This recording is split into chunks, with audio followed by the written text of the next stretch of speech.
अस्सलाम वालेकुम। अबरार रशीद आपकी खिदमत में हाजिर है और मेरी आपसे वही रिक्वेस्ट कि अगर अभी तक आपने मेरे चैनल को सब्सक्राइब नहीं किया तो इसे फौरी तौर पर सब्सक्राइब कर लें। जो बेल आइकन है उसको प्रेस कर दें ताकि मेरी वीडियो का नोटिफिकेशन आप तक बर वक्त पहुंच सके। आपका बहुत बहुत शुक्रिया। ऐसे लगता है कि अब यूएई से अच्छी खबरें आना शुरू हो जाएंगी। वो अच्छी खबरें क्या होगी उस हवाले से मैं आपको बताऊंगा।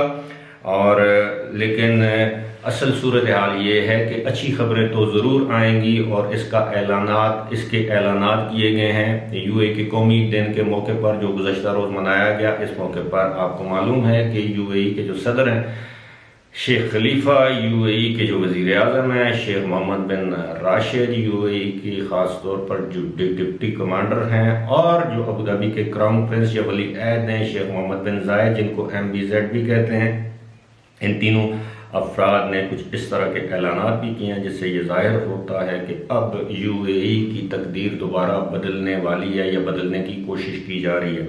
इससे पहले हम सब जानते हैं कि यूएई ख़ासतौर पर दुबई और अबू धाबी अपने चंद लैंडमार्क इमारात या मंसूबों की वजह से मशहूर थे। ख़ास तौर पर जिन्हें इमाराती मतलब कि कंस्ट्रक्शन के हवाले से जो मंसूबे थे वो दुनिया में गिनीज बुक में उनके नाम आते रहे हैं। आप बैकग्राउंड में वीडियोस भी देख रहे होंगे कि दुनिया का बुलंद तरीन परचम, सबसे बड़ा परचम उन्होंने बना दिया, दुनिया की बुलंद तरीन इमारत बना दी, दुनिया में तेज़ तरीन गाड़ी बना दी या तेज़ तरीन ट्रैक बना दिया। इस तरह के दुनिया का सबसे बड़ा मॉल जो है वो दुबई में है। इस तरह की चीज़ें जिसका वर्ल्ड रिकॉर्ड होल्डर है यूएई। लेकिन इन चीज़ों से दर हकीकत आपकी इकॉनमी को इतना फ़ायदा नहीं होता जितना आम हालात में आप समझे कि इंडस्ट्रियलाइजेशन यानी सनती तरक्की से आपकी इकॉनमी को फ़ायदा होता है। अब ये चीज़ रियलाइज़ कर ली है यूएई के हुकाम ने कि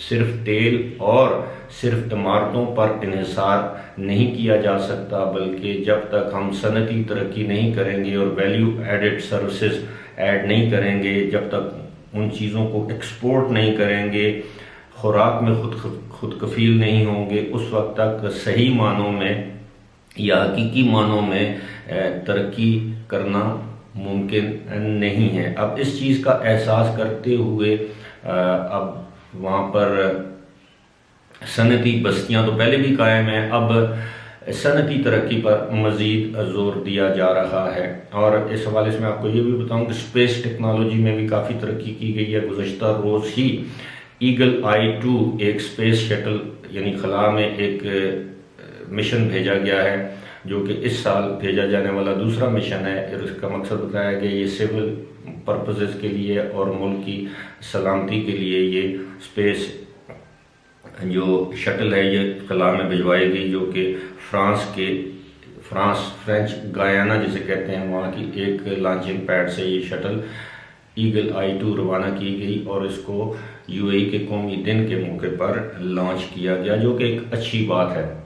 साथ ही साथ वहाँ पर इस चीज़ की भी अब अवेयरनेस आ गई है कि अगर यूएई ने हकीकी मानों में तरक्की करनी है तो उनको टूरिज़्म सेक्टर अपनी दाखिली सिक्योरिटी पर भरपूर तवज्जो देनी है, इन्वेस्टमेंट लानी है। और इन्वेस्टमेंट के लिए अब उनको इसराइल से बेहतर पार्टनर और कोई नहीं मिल सकता, चाहे वो इन्वेस्टमेंट डिफेंस प्रोडक्शन में हो, चाहे वो इन्वेस्टमेंट किसी भी फील्ड में हो। लेकिन उनका ज़्यादातर जो इस वक्त दारोमदार है इन्वेस्टमेंट का वो है सियाहत पर, वो है जिसे कहते हैं फार्मास्यूटिकल यानी अद्वियात बनाने की जो सनत है उस पर, ताकि इसको बनाकर पूरी दुनिया में एक्सपोर्ट किया जाए। इस वक्त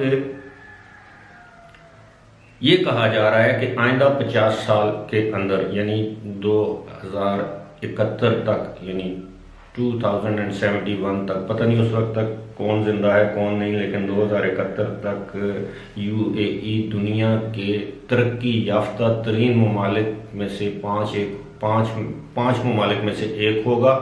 और इसके अलावा जो वेलफेयर स्टेट यानी अपने लोगों पर जो ज़्यादा तवज्जो देने वाला, फलाह करने वाला दुनिया का पहला मुल्क बन जाएगा। ये तो उनका विजन है, अल्लाह करे इसमें उनको कामयाबी हो। लेकिन असल चीज़ जिसका मैं जिक्र करना चाह रहा था वो ये है कि अब इस बात की उम्मीद लगाई जा रही है कि आइंदा 5 सालों के दौरान न सिर्फ यूएई में सनदी तरक्की होगी बल्कि वहाँ पर रोज़गार के और मौके खुलेंगे, बल्कि कोविड-19 की सूरत हाल के बाद दुबई यूएई एक मरतबा फिर पहले से ज़्यादा तवाना ममालिक, रियासतों या शहरों के तौर पर दुनिया के नक्शे पर सामने आएंगे।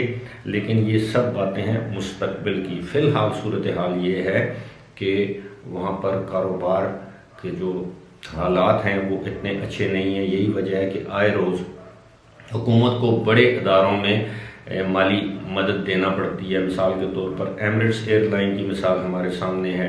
इसके अलावा बहुत से बैंक्स हैं जिनको हुकूमत ने माली इमदाद दी है, उसके बगैर उनके बंद होने का खदशा था। एमिरेट्स एयरलाइन ऑलरेडी नुकसान में जा रही है और अगर मुसाफिरों की और आलमी सियाहत की सूरत हाल यही रही तो एमिरेट्स मज़ीद नुकसान में जाएगी। और इस वक्त आपको मालूम होना चाहिए कि सैकड़ों की तादाद में एमिरेट्स एयरलाइन के त्यारे जो हैं वो ग्राउंड हुए हैं। तो ये सारी सूरत हाल बताने का मकसद ये है कि अब यूएई के हुक्मरानों ने ये अज़्म कर लिया है कि यूएई में हकीकी मानों में तरक्की उस वक्त तक मुमकिन नहीं जब तक हम सनती मैदान में तरक्की ना कर लें। और सनती मैदान में तरक्की से मुराद ये कि ऐसी अशिया ना बना लें जिनको वैल्यू ऐड करके पूरी दुनिया में एक्सपोर्ट किया जा सके। फ़िलहाल इसी के साथ मुझे दीजिए इजाज़त। खुदा हाफ़िज़।